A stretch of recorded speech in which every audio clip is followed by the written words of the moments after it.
Thank you, drummers. And thank you, everyone. I'm so glad you are with us today in person and on Zoom. Yesterday in this space, yesterday afternoon, we held a Transgender Day of Visibility service.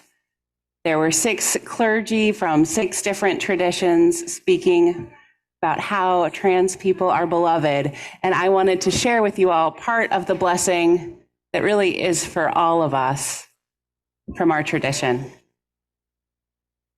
So take a moment to notice your body and to remember that your body is made of stars. Every atom and every molecule and every cell of your body was forged in an ancient star. This is science. Each of us in our bodies is a constellation. Each of us is a miracle of chemistry and a miracle of history. We are all meant not just to be visible, but to sparkle and to shine. So come, let us gather. Come, let us worship together.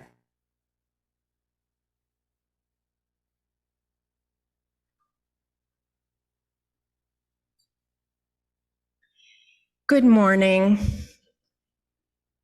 My name is Donna McClurkin, and I'm here as a member of the Sunday Services Committee. Welcome to all of you joining us for today's service, those in person, on Zoom, or later on YouTube. A special welcome is extended to newcomers and visitors here in the Commons and virtually. We are so glad you're here. We gather in this space to learn what it means to be in relationship, what it means to be human, and what it means to be Unitarian Universalists. Sometimes, like today, we gather to wrestle with really hard things. Let us now move into worship, authentic and curious, with compassion and open to connection in all its forms.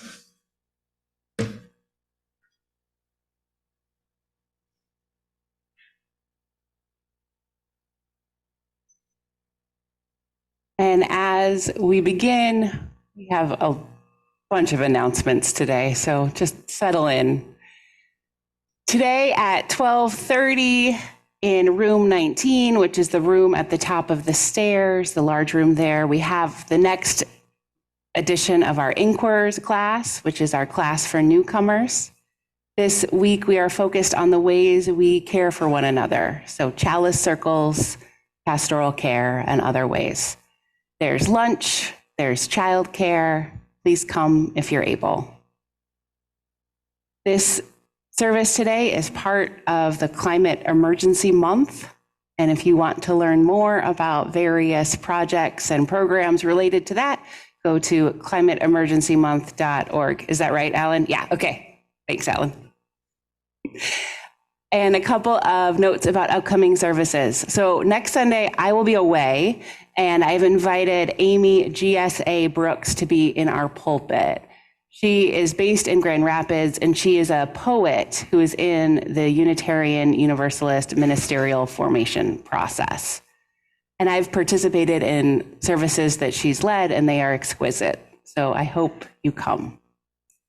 And in 2 Sundays, I will be fresh back from vacation, and we're doing a question box service, which is where I invite you all to bring your questions and write them down, and I will do my best to answer as many as I can in the time when I usually would preach. So if you have questions about religion or meaning or how to be a decent human in the world or how we do things here at this church, please bring them. In the past, I've asked you to submit them in advance so I get a chance to think about some of them, and we're not doing that this time. So have them in your Zoom chat box ready to go, or bring them with you in your mind or your heart, and we'll see what happens. And now I invite Laura Boltman to come talk to us and give another announcement.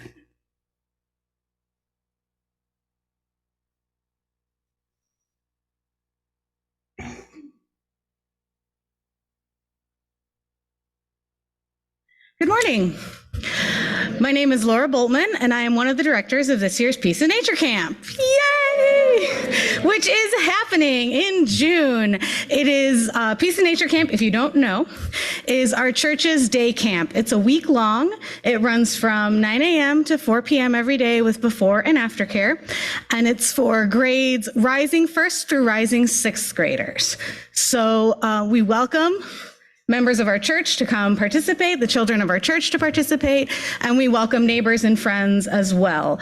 The church runs June 19th through the 23rd, and registration opens today. So I'm hoping we are in enough time to have some of our kids join us.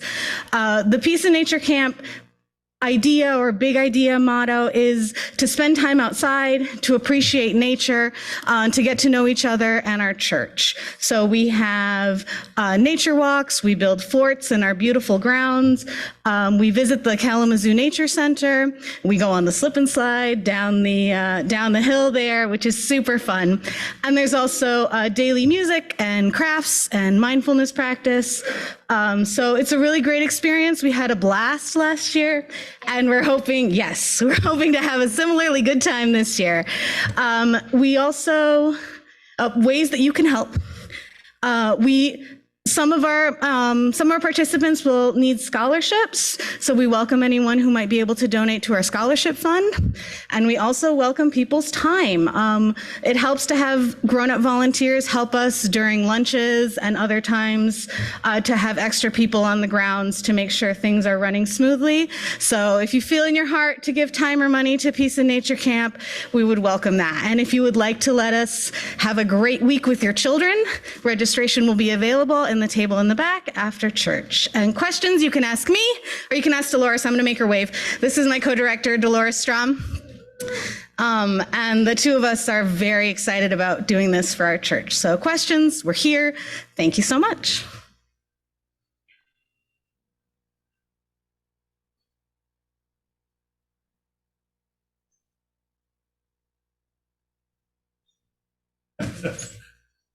We switched order. I'm actually Alan Hunt.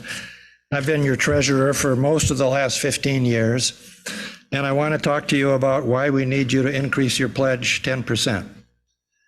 Because I'm the numbers guy, right? Gordon's going to do a slightly different trip, but that's what I'm here for. First, let me tell you that we have received 70 pledges so far. Unfortunately, I can't tell you the number that goes with that because Diana was gone this week, so I just counted the envelopes. But 70 is a really good start. So I'm sure from your personal experience, you know that the pandemic hurt our programs here really bad for part of that term. We had no programs here. But they also hurt our pledge income. And in several ways, but the worst was that the number of pledging units that we had in 2019-20, the year that it all started, which meant they were made the year before, dropped from 187 to 164. That's a big jump, a big drop, and it hurt a lot. It's back to 174 now after 3 years, but that's not enough. It's time for us to start growing again and start doing programs again, and you know that that's underway in a wild and woolly way that I see here every week. One thing I want to talk to you about, I'm not sure how much Gordon's going to talk about this, we haven't coordinated, but we are looking at the transition possibly to a new UUA congregational salary program. The UUA introduced this in last November as a new and better way to do salary and wage administration in the churches. There's currently a board-appointed committee which is evaluating this program for us, considering it. If it's adopted and we can afford it, it will first improve our internal pay equity, second, standardize our compensation levels, and third, simplify our wage and salary administration. And as treasurer, I can say we appreciate that a lot. But the preliminary estimate is it will cost at least 10% more than our current salary structure. Now, there's some internal adjustments there that shouldn't and won't concern you, but basically there is an upscale coming and it adjusts all the internal relationships. So that is one of the reasons we're asking you for a pledge of increase of at least 10%. If you already have submitted your pledge and you want to increase it, you can send another. Or you can just call the church and tell Diana what you want to do. And you can see me in the lobby after. We're gonna have our usual display, and I'll be there to answer any questions or tell you anything else that I know. But thank you.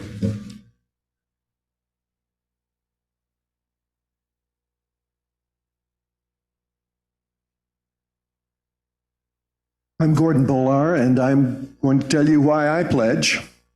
I'm a member, I'm a board member, and certainly all of the reasons that Alan outlined. But my reasons are a little more personal. And you may find that you have very personal reasons for making your pledge or increasing your pledge. In fact, the reasons that I'm talking about are all around us. You hear them, you see them every Sunday and throughout the week in some of our programs.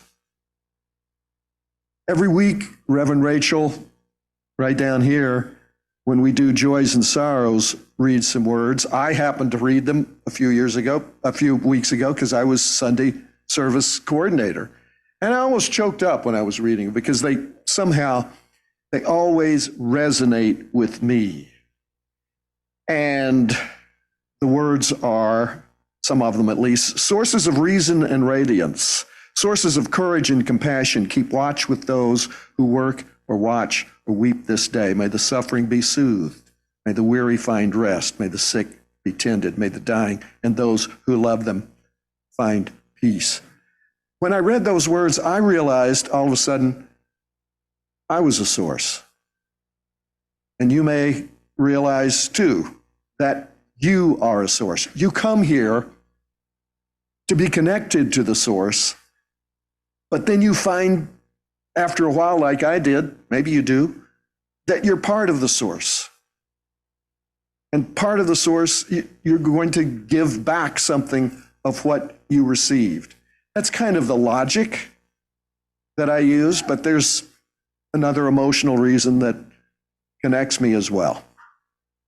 In 2007, when my son was home from Iraq, he was serving in the Army, we were at Soldier Field watching the New Orleans Saints lose to the Chicago Bears. He was a Saints fan, and he said, well, next year, Dad, Saints are going to win the Super Bowl. And they did. But also during the game, he gets a phone call. I'm going, Matthew, what? You know, we're here with 80,000 people. There's a great game going on, and you're going to talk on your cell phone. Well, it's my buddies back in Iraq. No. Dad, I've never had 6 guys that had my back. I've never been connected in that way. These guys, they won't let me go. You know, they want to know where I'm sitting. We're in the north end zone. They probably can't see me. So I'm going to talk to them for a few minutes, okay? All right. Matthew drove his final mission later in a road south of Baghdad, and about 3 months later than that. About 2 years later, I came to this church, and I heard some words that resonated with me because they were similar to what Matthew had just said to me. And I'm going to read them. May all of us know that we are wrapped in a love that surrounds us always, a web that connects us to all that exists. I'm grateful that Matthew knew that feeling. I'm also grateful that I know that feeling here in this church. Now, if there's something like that in the words or the songs that we sing every week that resonates with you, I hope you'll consider that when you make your pledge or increase your pledge. Thank you.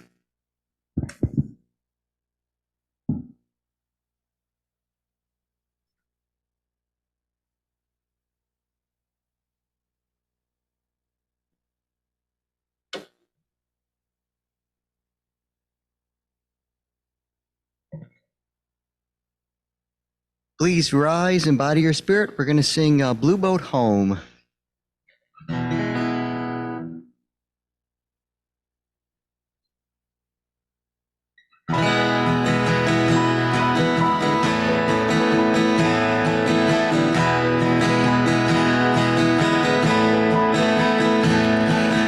Though below me I feel no motion, standing on these mountains and plains, far away from the rolling ocean, still my dry land heart can say, I've been sailing all my life now, never harbor nor port have I known. The wide universe is the ocean I travel, and the earth is my blue boat home.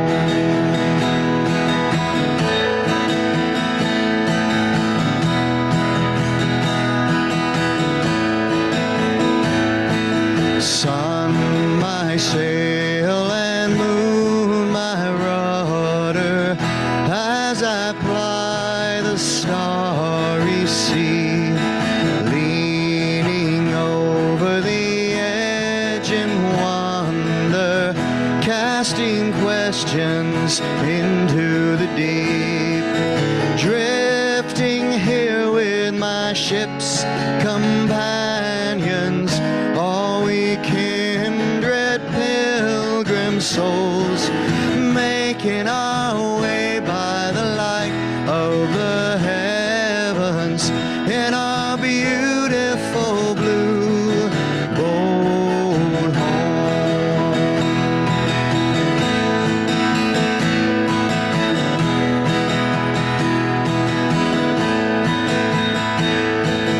I give thanks to the waves upholding me, hail the great winds urging me on, greet the infinite sea before me, sing the sky my sailor's song. I was born upon the fathoms, never harbor or port have I known. The wide universe is the ocean I travel, and the earth is my blue boat home.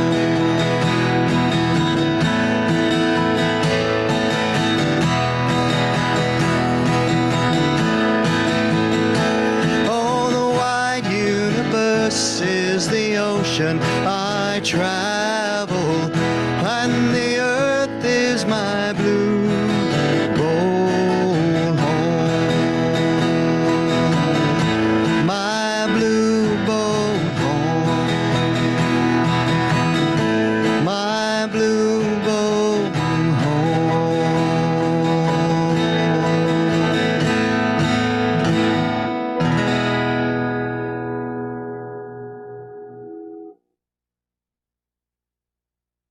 So Hazel Nickerson is going to light our chalice today.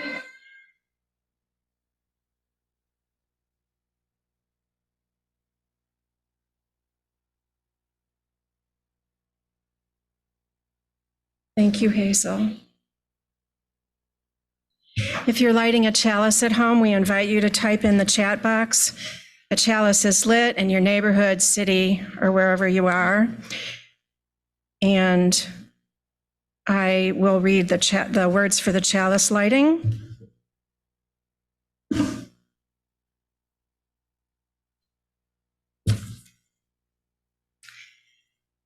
words for the chalice lighting are by Vern Barnett.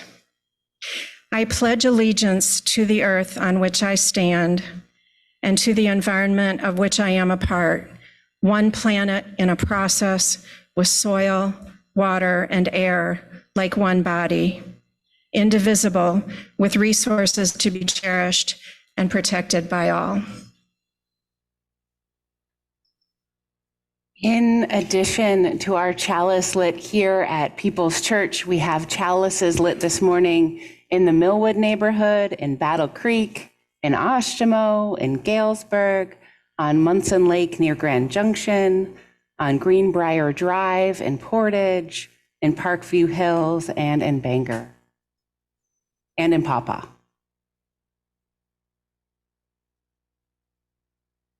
People's Church is a community that supports one another. One of the ways we do that is by taking time when we are gathered to lift up the joys and sorrows and milestones in our lives. So if you have a joy or sorrow or milestone you'd like to share, if you're joining us on Zoom, I invite you to type it into the chat box. If you're here in person, I invite you to come forward, place a stone in our bowl of water, speak briefly and share your name. And you can also just place a stone, either here in person or ask for it on Zoom. Reason and radiance, sources of courage and compassion, keep watch with all of those who work or watch or weep this day. May the suffering be soothed. May the weary find rest. May the sick be tended. May the dying and those who love them find peace. May the joyous be shielded. May all of us know we are wrapped in a love that surrounds us always, a web that connects us to all that exists. Now, children and teachers and youth, it is time for us to sing you to your classes. Go forth in peace, in search of wisdom, with love to guide you on your way. And may the joy of life surround you wherever you may go. Go forth in peace, in search of wisdom, with love to guide you on your way. And may the joy of life surround you wherever you may go.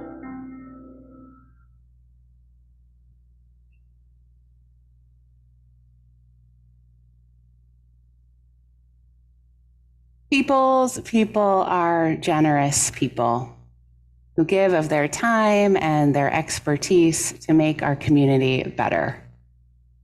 You might have noticed that our chalice is in a new spot this morning. This is in part the work of a team of board members and others who are looking at how we can make ourselves safer and more prepared and prevent emergencies of any kind. And one of the wise things they pointed out was having an open flame near squirrely children is probably not an ideal situation. So we're going to try having the chalice over here. If you have another idea of where it's best situated, we can move it around and just sort of see what makes sense. And they're also working on other things like how do we make our building more secure? How do we, prevent fires or other emergencies? How do we respond if and when there are wider crises in our community? So you'll be hearing more about that later, but they have been working and consulting experts from other congregations and our association, as well as talking to fire marshals and other people. And it's a work of love to make us as safe as we can be while still holding true to our values. So thank you, preparedness team, and thank you to everyone who does those small things that usually aren't seen until we move the chalice or something else, but make us a stronger institution and a stronger community. So this is the point where I invite you to continue to be the generous people that you are and give to support the good and important work of our church. The offering will now be received.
Please join me in giving thanks for all that sustains us. From the countless gifts we each have been given, gifts of life and love and sustenance, we bring these small portions to share in the works of love, which none of us can accomplish alone.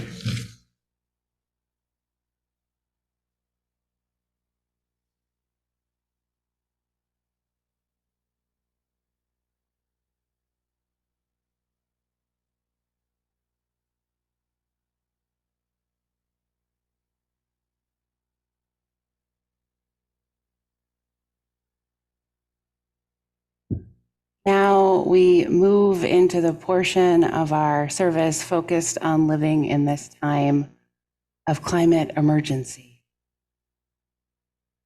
Let us begin with our grief. Let us acknowledge those already lost as the world feels the effect of climate change. So many people, animals, plant beings die every year from global warming, climate change. So many ecosystems are altered. And as we acknowledge the lost, I invite you to respond with me. We remember you.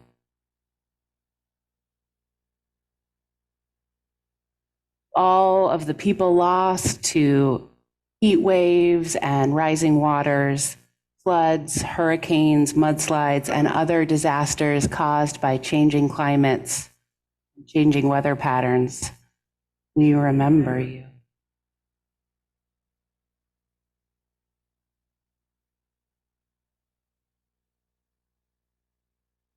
To all of those people lost to hunger as agricultural and crop patterns change, and those people lost to drought as weather patterns change, we remember you.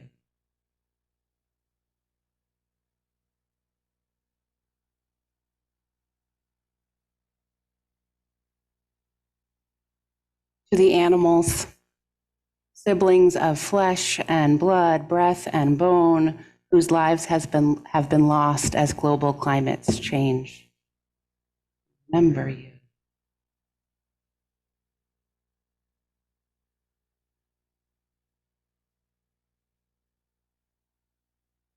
To the ecosystems near and far that are becoming permanently altered.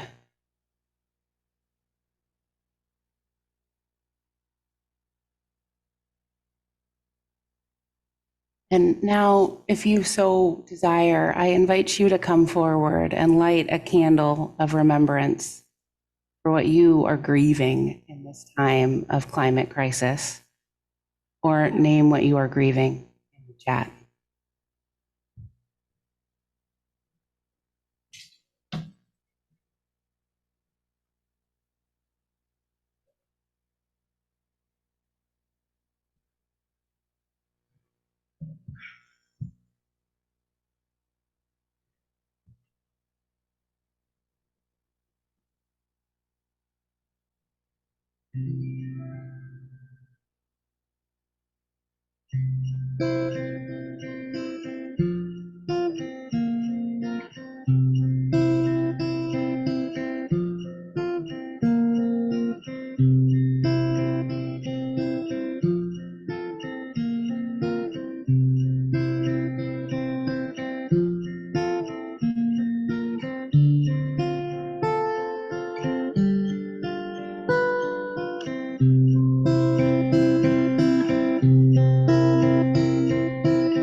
We remember.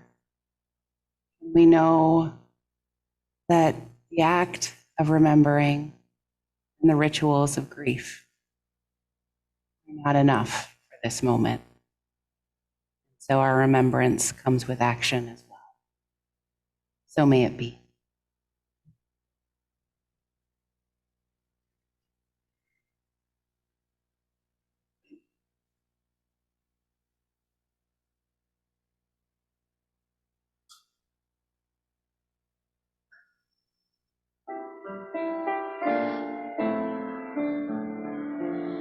May I be filled with loving kindness. May I be well. May I be filled with loving kindness. May I be well. May I be peaceful and at ease. May I be whole. May you be filled with loving kindness. May you be well. May you be filled with loving kindness. May you be well. May you be peaceful and at ease. May you be whole. May we be filled with loving kindness. May we be well. May we be filled with loving kindness. May we be well. May we be peaceful and at ease. May we be whole.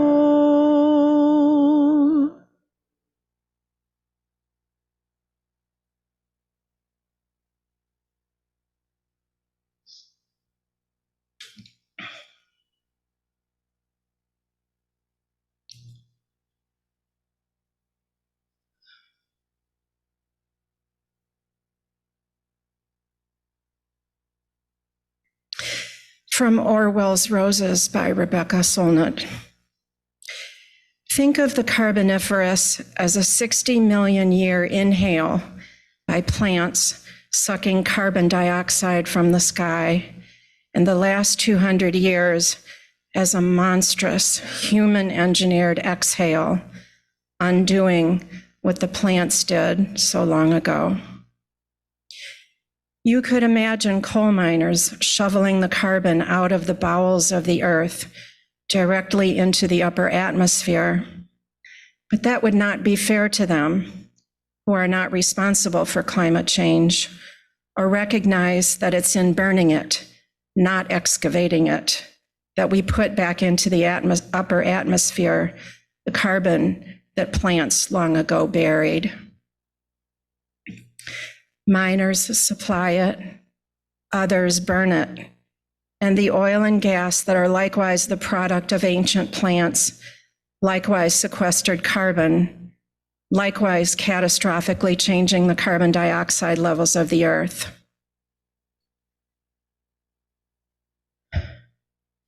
By dumping the residue of the distant past into the sky, we are heating the globe and breaking the elegant orchestration of organic and inorganic systems, of the seasons and growing cycles, the weather and migrations, and blooms and fruitings of the currents of air and ocean.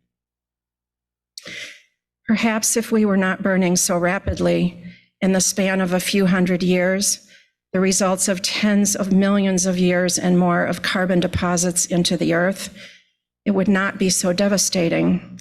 But we have outpaced the capacity of plants to recapture the carbon.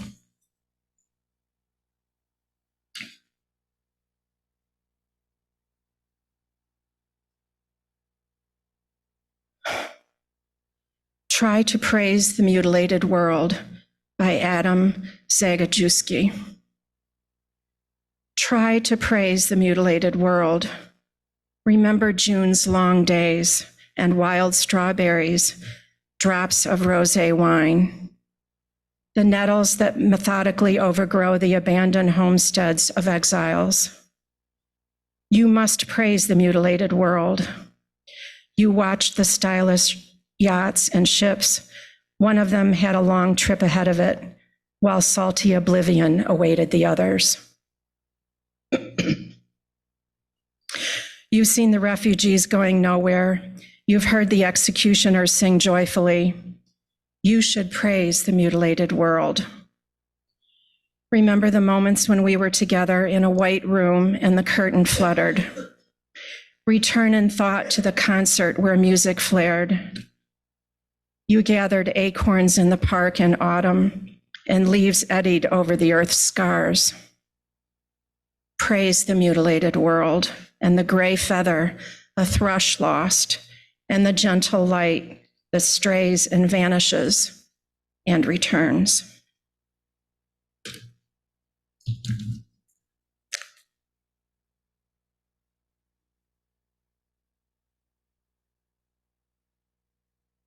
Our final reading is from How to Keep House While Drowning by Casey Davis.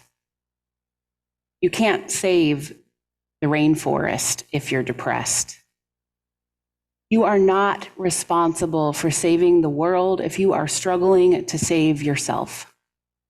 If you must use paper plates for meals or throw away recycling in order to gain better functioning, you should do so. When you are healthy and happy, you will gain the capacity to do real good for the world. In the meantime, your job is to survive. Realistically, when you are struggling to function, you are not choosing between recycling and not recycling. You are choosing between letting the cardboard pile up and staying stuck and throwing the cardboard out and being able to get unstuck enough to move forward. Either way, the recycling isn't getting done that day. However, if you sacrifice a few days of cardboard or Tupperware or paper or plastics, you may well have a chance at gaining a functioning human being capable of engaging in making a difference in important causes like environmentalism.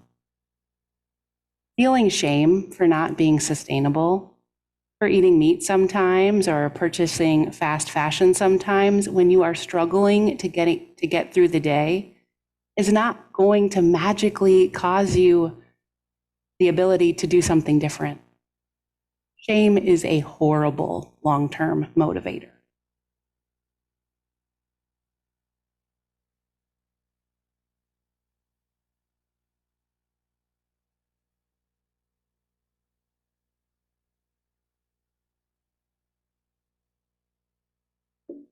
I'd like to invite you to rise and body your spirit for our next song together.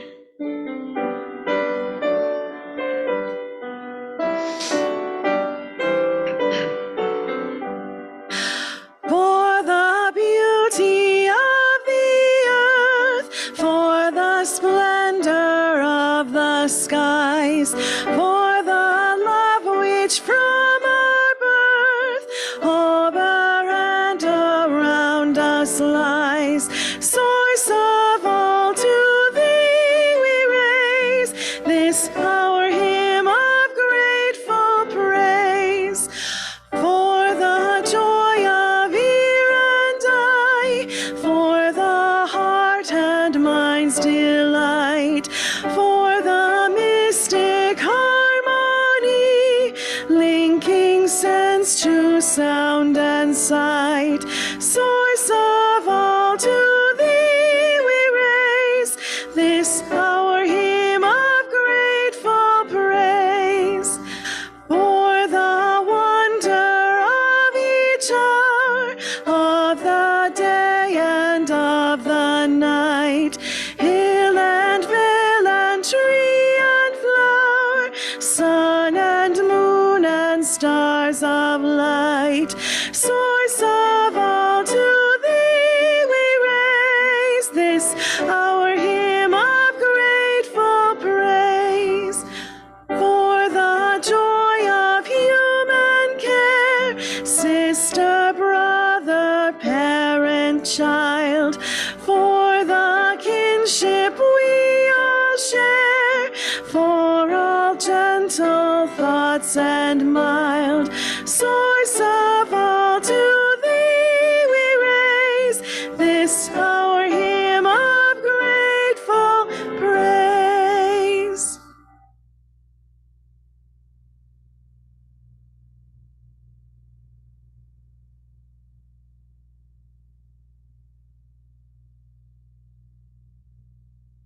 There needs to be a word for that feeling of joy chased by despair that is part of living in the world right now. A word for pausing to drink in a beautiful pink sunrise that fills up the sky, and then fearing that it's so beautiful only because of air pollution or wildfires. Or the word for enjoying time at the lakeshore and then feeling heartbroken by all of the plastic mixed in with the driftwood and other debris at the highest place the water reaches, which I learned this week, thanks to many in this congregation who responded to a Facebook post, is called the high water line, or the rack zone, or the high water mark, or the break line, or the rack line, the berm, the bathtub ring, or my favorite, the spot where you do not leave the canoes. There needs to be a word for loving an unseasonably warm day in February or March while simultaneously feeling existential dread. This is climate change, isn't it? This beautiful day is bad, isn't it? Joy and woe are woven fine, the poets say. And existence has always brought a mix of joy and despair, pleasure and pain, beauty and heartbreak. And now it is different. Life now is shaped by our altered climate, by living in a season that writer Rebecca Solnit calls the exhale.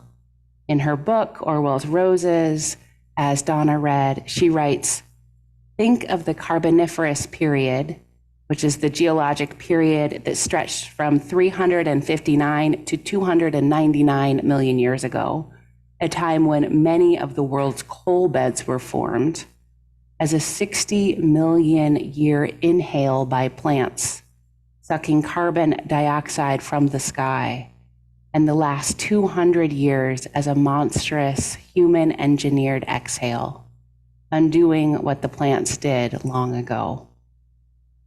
We are living in this monstrous human engineered exhale. Our climate is changing around us. The world is changing around us because of that. What is the work of this moment?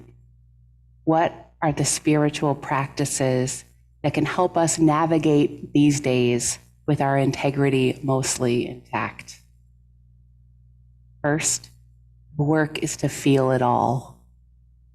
The joy and the dread, the pleasure and the existential despair. The problem of climate change is massive. The problem is global and on a scale that we humans struggle to comprehend. And the despair feels equally massive. Our dozen candles are not up to the task. The despair of ecosystems collapsing and species going extinct, despair of massive human and animal suffering, the despair for the lives who come later, for our children and grandchildren, but also the not yet born who have no connection to us and what their lives might be, and all of our animal and plant siblings. The despair is overwhelming. The grief is overwhelming. And we need to feel it all, the grief and despair, but also that joy of sunrises and shorelines and sunny days and everything else. It is so easy to go numb to this pain. There are so many ways to distract ourselves. Food and shopping and video games and busyness, which is one of my favorite ways to do that. You probably have your own. And if we make ourselves numb to the pain of the world, we also make ourselves numb to the joy. In her book, The Gifts of Imperfection, white professor of social work and author Brene Brown writes, "We cannot selectively numb our emotions. When we numb the painful emotions, we also numb the positive emotions. And a life with none of the positive emotions is not much of a life. We have to feel it all." So we sit with our climate despair, which is a form of grief, just like we sit with other griefs. We remember that grief is part of love, and that because we love this earth, we grieve its woundedness and its mutilation. As we grieve, we take gentle care of our spirits and our bodies. And we know that in time, grief has lessons for us. And so many activists and ecologists, wise ones, have found that in time, after they sit with their grief about the monstrous human engineered exhale, a new emotion emerges, a determined, unsentimental, fierce love. And that love becomes the energy for the work ahead. Buddhist, environmentalist, ecofeminist Joanna Macy instructs us to treat our ailing earth like a person we love who is very sick. When someone we love is sick or struggling, we don't ignore them. We don't think that it's all too sad and stay away. We don't hear about a bad prognosis and decide that person we love is a lost cause and give up on them. We show up. We rush to the bedside. We make soup. We send cards. We sit beside them, offering what comforts we can. We tell them how much we love them. We know that times of struggle and sickness is when the people we love need us the most. We don't turn away. And loving the planet like loving a person is not only metaphor. There is science there too. In Braiding Sweetgrass Potawatomi, ecologist Robin Wall-Kimmerer writes, recent research has shown that the smell of earth exerts a physiological effect on humans. Breathing in the scent of Mother Earth stimulates the release of the hormone oxytocin, which is the same chemical that promotes bonding between a mother and child, parents and children, and between lovers. When we are close to the earth, literally, we feel those same love hormones that we feel with lovers. When we sit at the bedside of the wounded earth, we feel the same bondedness we feel with the people that we love. So we stay close to the places and ecologies that we love. We still find pleasure in the sunrise, the shoreline, the sunny day. We know that the world is wonderful and wounded all at once. We show up to the places we love and fall in love with the world over and over again. And we act as we can, as we are able. So many of you could lead this portion of the service better than me, and I see you working to change systems so they are more environmentally sustainable. I see you making hard choices to live your life in more ecologically minded ways. I see you installing solar panels on our church roof and your roof. I see you joining coalitions and working with your neighbors to mitigate and prepare for harder times ahead. So I'm not talking specifics today, but if you want specifics, let me know and I will connect you with those people. But the work, the practices, one, we feel it all, grief, gratitude, joy, despair, love, all mixed up together. Two, we cannot go it alone.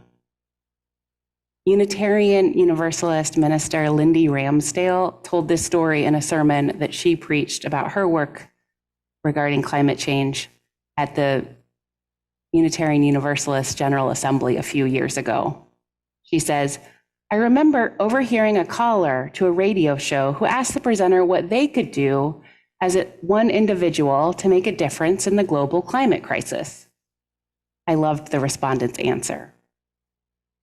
The one thing you can do to stop being an individual. You have to join and work with others. So the most powerful thing that we can do as individuals, make a difference in this moment, is to stop being individuals. Join with others, neighbors and friends, coalitions and organizations.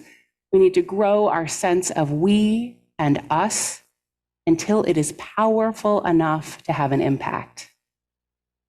This crisis was created by systems and structures that prioritize short-term profit over long-term sustainability and livability. It will not be fixed by individuals, no matter how much you recycle.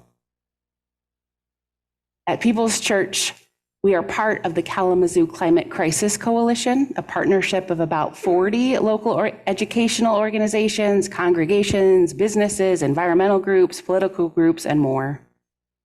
And that group works to mobilize collective action to achieve immediate and drastic reductions in greenhouse gas emissions and rapid adoption of renewable energy through a transition to grounded in social, racial, economic, and environmental justice.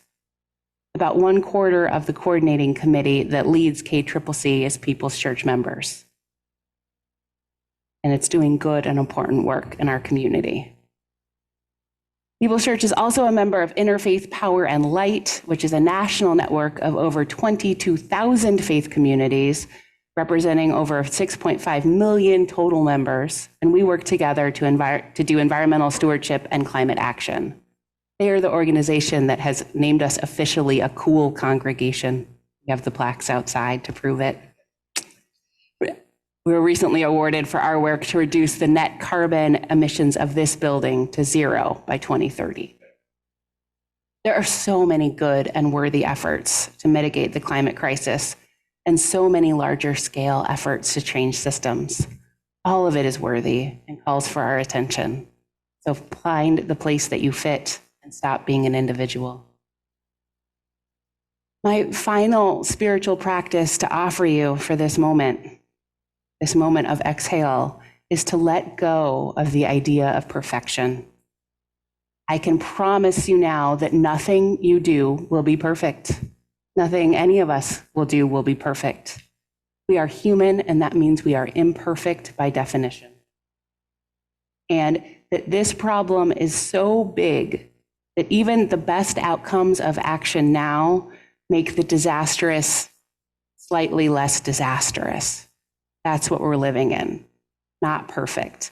Perfection might never have been possible, and it definitely isn't now. We are in a crisis. This is a time to be imperfect and to reduce harm. So please let go of perfect and the shame that so often comes with it. As the piece by Casey Davis I read earlier reminds us, shame is a horrible long-term motivator. So be imperfect. Do what you can. Know that you can't make the most environmentally conscious choice 100% of the time. Sometimes cost or convenience or mental health matters more. In that same piece I read earlier, she writes, if you sacrifice a few days of cardboard or Tupperware or plastic or paper, you may well have a chance at gaining a functioning human being capable of engaging and making a difference in important causes. Feeling shame for not being sustainable always, for eating meat sometimes or purchasing fast fashion when you are struggling to get through the day is not going to cause you the ability to magically do something different. So I don't think you all, when you called me as your minister, gave me the ability to erase shame, but I wish it did. I wish I could gesture for all of you and we could just let that go.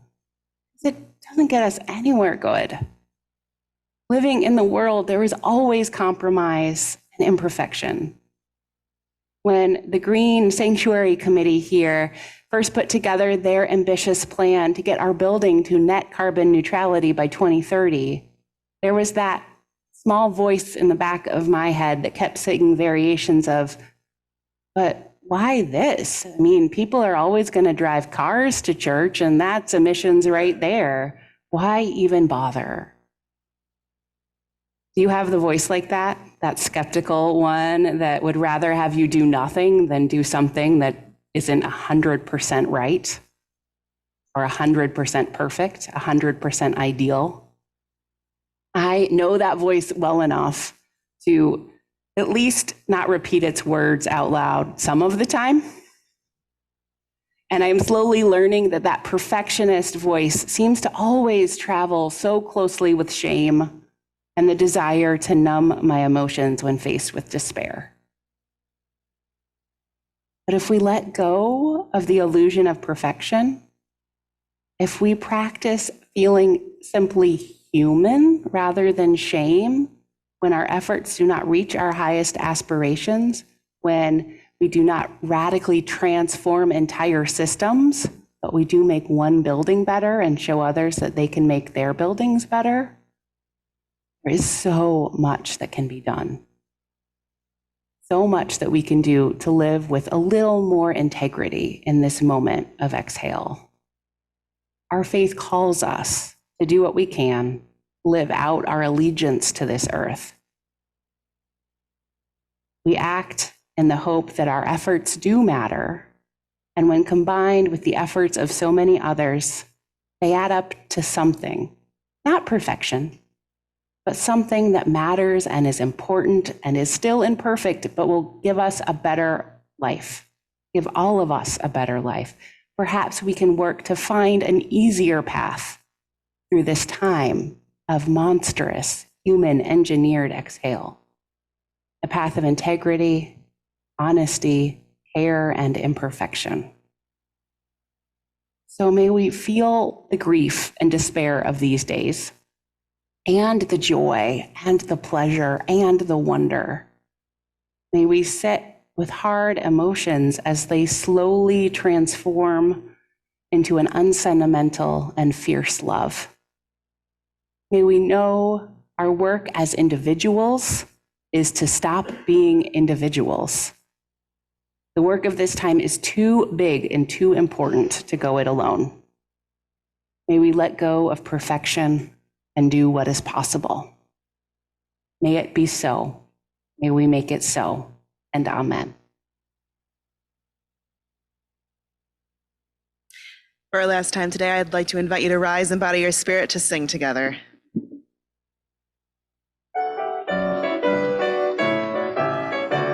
We come from the fire, living in the fire. Go back to the fire, turn the world around. We come from the water, living in the water. Go back to the water, turn the world around.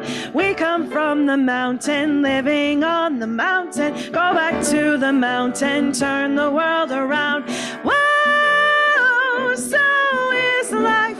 Ah, so is life. Whoa, so is life. Ah, so is life. Do you know who I am?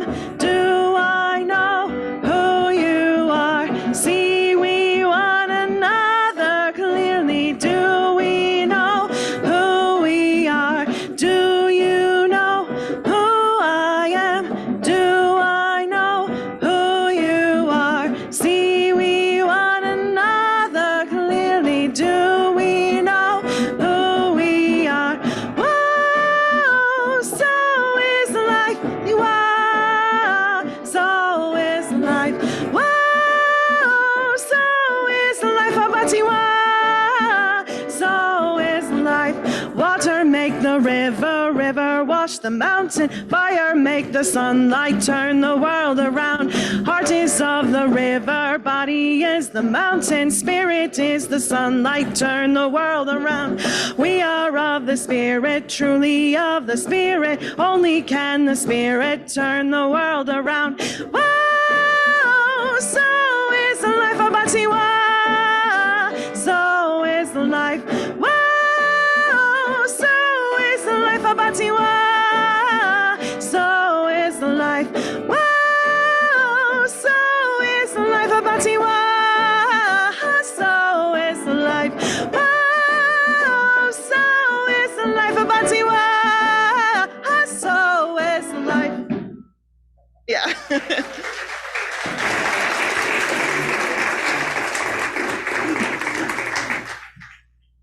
I felt like I was going to have to instruct you all to go find some joy, but our musicians already brought it to us. So let us return to the world, to our lives, holding on to all of the beauty and joy that we can, feeling the pain and the grief and the despair, finding our team, and doing what we can. Let us go in peace and go in love.